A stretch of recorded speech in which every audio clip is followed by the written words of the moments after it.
Magandang oras sa lahat ng ating mga kababayan. Update muna tayo sa magiging lagay ng ating panahon ngayong araw at sa mga susunod na oras. Si Bagyong Emong ay lumakas pa at isa na ito ngayong severe tropical storm at posible nang maglandfall mamayang gabi. Alamin natin ang mga lugar na posibleng daanan ng sentro ng bagyo at posible pang lumakas ito bilang typhoon category. Ibig sabihin mas lalo pa itong lumakas habang lumalapit sa kalupaan ng Northern Luzon. At tingnan natin ang mga apektadong lugar dahil nagtaas na ang pag-asa ng signal number 3 sa ilang lugar sa norte. Sa kasalukuyan, ayon sa pinakabagong datos tungkol kay Severe Tropical Storm Emong, ang sentro ng bagyo ay nasa layong 235 kilometers ng west of Bacnotan, La Union. Ito ay gumagalaw patimog kanluran sa bilis na 25 kilometers per hour. Taglay nito ang maximum sustained winds na pumapalo sa 120 kilometers per hour malapit sa mata at may kasamang bugso ng hangin hanggang 145 kilometers per hour. Ang malalakas na hangin mula sa bagyo ay umaabot pa ng 650 km mula sa sentro. Sa kabilang banda, si Tropical Storm Dante naman ay huling namataan sa layong 785 kilometers ng east-northeast of Itbayat, Batanes. Taglay nito ang lakas ng hangin na umaabot sa 85 kilometers per hour at may pagbugso na 100 km per hour. Patuloy itong kumikilos sa direksyon Pahilagang Kanluran sa bilis na 15 km per hour. Bukod dito, patuloy din nating binabantayan ang low pressure area na nasa labas ng Philippine Area of Responsibility and as of now, mataas ang posibilidad na maging bagyo ito sa mga susunod na araw. Ngayon, alamin naman natin ang mga lugar na meron ng tropical cyclone wind signal. Nakataas na ang signal number 3 sa hilagang bahagi ng Pangasinan at sa kanlurang bahagi ng La Union. Maging alerto sa lahat ng ating mga kababayan dyan dahil may lakas ito ng hangin na umaabot sa 90 hanggang 120 km per hour at may banta ito ng panganib sa buhay at posibleng pagkasira ng mga ari-arian at ng pananim. Nakataas naman sa signal number 2 ang mga lugar sa Ilocos Sur, Ilocos Norte, nalalabing bahagi ng La Union, kanlurang bahagi ng Apayao, Kalinga, Abra, Mountain Province, Benguet, Ifugao, gitnang bahagi ng Pangasinan at sa kanlurang bahagi ng Nueva Vizcaya. Dahil dito, asahan ang lakas na 65 hanggang 90 km per hour ang inaasahang hangin sa loob ng susunod na 24 oras. Pinag-iingat natin ang mga kababayan natin dyan dahil may banta ito ng panganib sa buhay at pagkasira ng mga ari-arian din.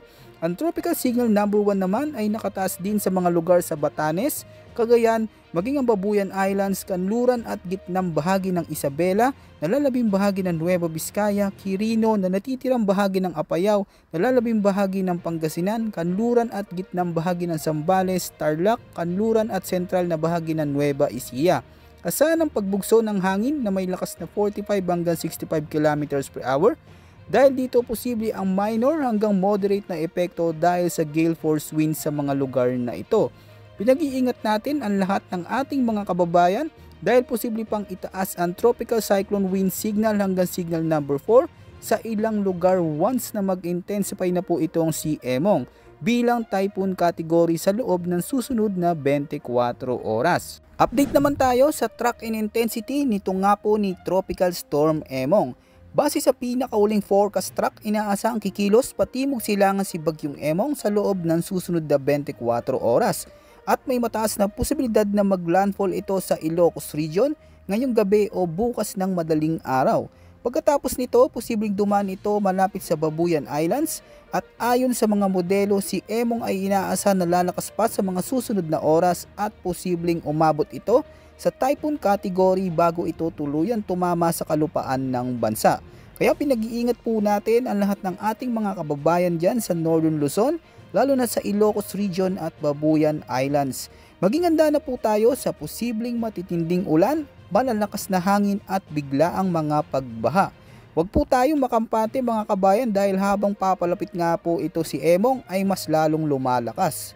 Ayon sa Pag-asa, posibleng lumabas ng Philippine Area of Responsibility si Emong pagsapit ng Sabado, July 26. Samantala, may update din tayo kay Bagyong Dante na patuloy din nating minomonitor. Sa kasalukuyan, kumikilos ito pakanluran hilagang silangan sa may Philippine Sea at sa loob ng susunod na 24 oras, inaasahan tutungo ito pakanluran hilagang kanluran patungo sa East China Sea. Batay sa forecast track, posibleng lumabas si Dante sa Philippine Area of Responsibility bukas ng hapon o gabi. Bagamat mananatili itong isang tropical storm, hindi pa rin inaalis ang posibilidad na bahagyang paglakas nito bilang isang severe tropical storm. Kaugnay nito, malalakas na buhos ng ulan ang inaasahan sa malaking bahagi ng bansa. Ngayong araw, July 24, higit sa 200 mm na ulan ang inaasahan sa Zambales, Bataan at sa may Occidental Mindoro. Mag-ingat dahil ang mga lugar na ito ay nasa red heavy rainfall warning. Samantala, aabot naman sa 100 to 200 mm sa mga lugar sa Ilocos Norte, Ilocos Sur, La Union, Benguet, mga probinsya sa Pangasinan, Tarlac, Pampanga, Cavite, Batangas, maging ang buong Metro Manila at sa mga probinsya ng Batangas. Aabot naman sa pagitan ng 50 to 100 mm na buhos ng ulan sa Apayao, Abra, Cagayan, Kalinga, Mountain Province, Isabela, Ifugao, Nueva Vizcaya, Bulacan, Rizal, Nueva Ecija, mga probinsya sa Quezon, Marinduque, Romblon, Antique at sa may Palawan. Para naman bukas, Friday, July 25, titindi pa ang mararanasang buhos ng ulan na lalagpas ng 200 mm sa mga lugar sa La Union, Pangasinan at sa mga lalawigan ng Zambales. Habang 100 to 200 mm naman ng mga pag-ulan ang posibleng bumagsak sa Ilocos Norte, Ilocos Sur, Abra, Tarlac, Bataan, mga probinsya sa Cavite, Batangas at sa may Occidental Mindoro. At 50 to 100 mm naman ang inaasahan sa Apayao, Kalinga, Ifugao, Mountain Province, Benguet, Pampanga, Bulacan, buong Metro Manila, Laguna, Marinduque, Palawan, Romblon at sa Oriental Mindoro. At hindi lang dyan nagtatapos mga kabayan, dahil gamit ang ibang international weather model, may isa pa tayong binabantayan ngayon na low pressure area at ito naman po ay nasa labas ng Philippine Area of Responsibility. Pero nasa high chance na rin ito na maging bagyo sa mga susunod na araw na posibleng kumilos pa hilaga.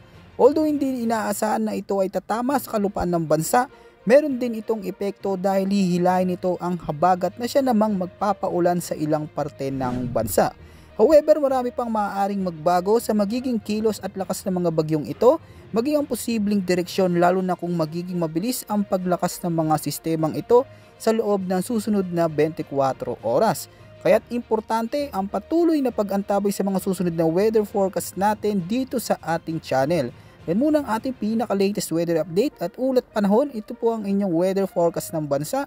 Maraming salamat po at maging alerto sa lahat ng oras.